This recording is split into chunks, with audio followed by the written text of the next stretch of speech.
Unicorn Overlord's tactics system has been one of the more unique systems introduced into a tactics game in a long while. At first, the system can seem overwhelming and daunting to take on, but seems necessary if you don't want to feel like your units aren't performing as well as they could. In this video, I'll be going over what I believe to be the best starting tactics for all attack types in the game. This is meant to be a starting block for people who may not want to spend as much time setting up tactics, but also want to feel like their characters will be performing well in most situations. It doesn't mean that they will be fully optimal, but these tactics will generally lead your units to success. This video will be covering unpromoted units and the moves they unlock, as well as the units from the first zone and Drakenhold, as that is where I'm at in the game. If you find this guide very useful and want me to expand on it for promoted classes, let me know in the comments below. Let's get started. Before we get into attack types, if there's one thing that you should take away from this video, when in doubt, focus the lowest HP unit. The majority of the time, focus firing units is the quickest way to success. Splitting attacks and not taking down enemies can lead you to taking more damage in the long run. The first thing to remember about melee attacks is that they can only hit what is in front of them. If there's a single enemy in the front row, that is who they must attack before they can reach the back line. This does make single target melee attacks the easiest to set up, as the general rule of thumb is focusing down the front line so you can target the back line quickest. Now, most melee attacks come with conditional statements or enemies they are effective against, but we will get to that in a little bit. However, the general rule of thumb for melee attacks still stands. Add the condition to focus the lowest HP unit and they will perform better. The big thing to understand about AoE melee attacks is just setting the parameters for your units to use them at the appropriate time. Since targeting is already taken care of for them, as mentioned before, they can only attack what is in front of them, just make sure you add the condition to only use an AoE attack when a row has 2+ combatants. Housecarl's Rolling Axe is a good move, but once you are down to a single enemy in a row, Smash becomes better as it has more accuracy and higher defense reduction. If all 3 hits of Rolling Axe land, you can technically argue that it is strong since 40 times 3 is 120 compared to Smash's 100 potency, but I would rather look to land my hits than have a possibility of slightly more damage. For melee attacks that have the ability to attack a column instead of a row, the same idea applies. It is better to have them only use that move when they have a full column to hit. So for a knight, Wild Rush can come in handy to take out a column of enemies or inflict stun on them, but Assaulting Lance has higher potency and should be used instead when the knight can't hit more than one enemy with Wild Rush. Ranged attacks unlock the ability to hit any unit in any column or row. This can give you a lot more options in terms of what to target, but for the sake of simplicity, since that is the main purpose of this video, targeting the lowest HP unit is still the best way to go, outside of effectiveness of course, but we are still getting into that. Again, if you want to get a little fancy with it, I've gone ahead and changed my ranged attacks to target the lowest physical defense units instead, as normally those are going to be the caster units, which a lot of the time are causing my squads a lot of trouble. Ranged AoE attacks have a little more going for them since you can target either column or row, so there's a tad more to take into consideration when adding conditions to them. For attacks that are just targeting 2 or more specific targets, regardless of column, like Dual Shot or Magic Missile, those conditions can be for when 2 or more enemies are present and either lowest HP or lowest resistance, whether that be magic resist or physical resist. Flying attacks are considered ranged, so that's why I'm just now talking about them. They will still follow the same ideas for melee AoE attacks, however, the slight caveat is that you should be using the condition row with most combatants instead to ensure they are hitting the most enemies possible.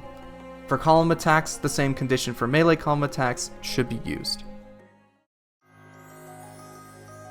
Now, a lot of moves in this game have increased potency on specific unit types or have increased accuracy against unit types. For these cases, we want to make sure that we're using these attacks on the units they are effective against when they are present in battle. For moves that you want to use for the sole purpose of targeting a specific enemy type, use the specific unit type in your condition for that move. Moves that you want to use more often but are still more effective against a unit type can use prioritize X unit. Very long story short, the more specific the parameters, the higher up on the priority list the move should be. I'll show how I have my parameters set up so you can copy them and change them however you would like. For the sake of time, I'm not going to explain these setups and instead just show them to you. These kinds of attacks are what really test your knowledge on how to best utilize the tactic system, and explaining them more than how much I have now would kinda just go against the purpose of this video. If you would like to hear my reasoning behind a lot of my builds, let me know and I can make a video going much more in depth on them. Otherwise, take down what I have and tinker with changing the conditions and see what you find. From what I've experienced so far in the early game, the only big debuffs you'll want to make sure that you have conditions for are your poisons, burns, shaman, and possibly stuns. A lot of these are very straightforward to set up as well. The best rule of thumb that you can go for, and this can include moves that freeze as well, is to have them attack only targets that have 1 AP or more. This will ensure that the damage from poison or fire goes off on a unit, or the freeze will negate a unit for going, or a stun will guarantee them being incapacitated. This condition can be replaced later on for a different one if you would like, as later in the game enemies will have more action points and therefore other targeting conditions that might be useful to have. For poison moves specifically, I would make sure that the other condition is the target is not poison. This just ensures that you don't accidentally double up on an enemy if you have 2 units that use poison, or your poison attack is on a unit that will use it twice. Fire attacks such as Fireball are kind of up to you on how you would like to use them. If you only have 1 fire debuffer on your team, then you might just want them to target the high HP or defense targets since damage over time works best on them. On the other hand, if you pair Fireball with a sword that also inflicts fire, you can make that sword attack target someone who has been inflicted with fire if you're looking to stack the damage. And for stuns, you can also just set up a condition to check and make sure that they target an enemy that isn't already stunned and they still have an action point left. Shamans can be set up just depending on what curse you would like them to use first. I like to neuter the enemy's damage, so I put offensive curse first, so long as they can target multiple enemies in a row. Otherwise, they will instead just use passive curse to reduce the enemy's passive points and focus on reducing the damage by using quick curse instead. Heals are also pretty straightforward, and single target heals can be set up pretty much identically. Setting the heal threshold to less than 75% HP will make sure that your healer doesn't waste a heal on someone who just took minimal damage by guarding, and setting the heal target to lowest percent HP unit will make sure that someone closer to death is the one that receives the heal first. For heals like first aid or medical aid that happen at the end of battle, you can just leave it at lowest percent HP just to make sure that someone who might have only lost a couple HP still gets healed if all other members are still full health. AoE or row heals can be set up in a pretty similar way. I'm still messing around with AoE heals to see if anything works better, but for now I would still recommend putting the same parameters that we did for single target heals. Buffs are also a tricky one to solve.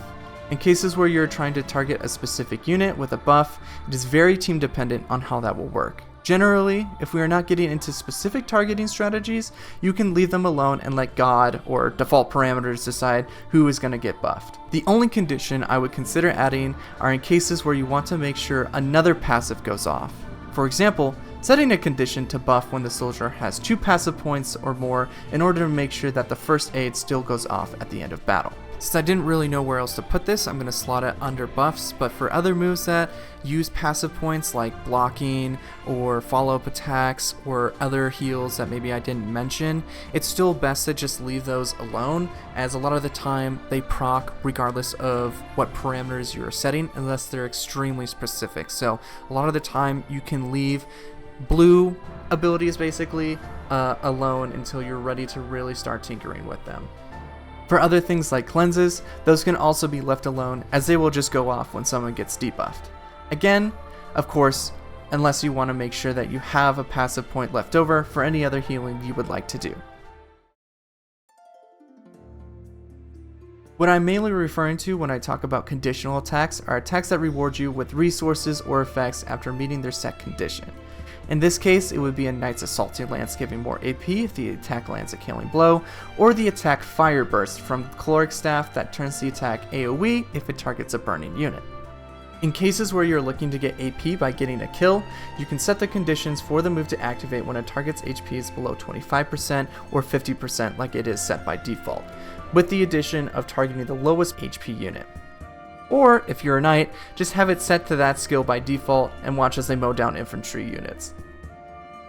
For other conditional moves that rely on targeting someone who has a specific debuff on them, just set the condition to that debuff and put the attack on again 1 priority lower just in case no debuff targets are left when the attack goes off.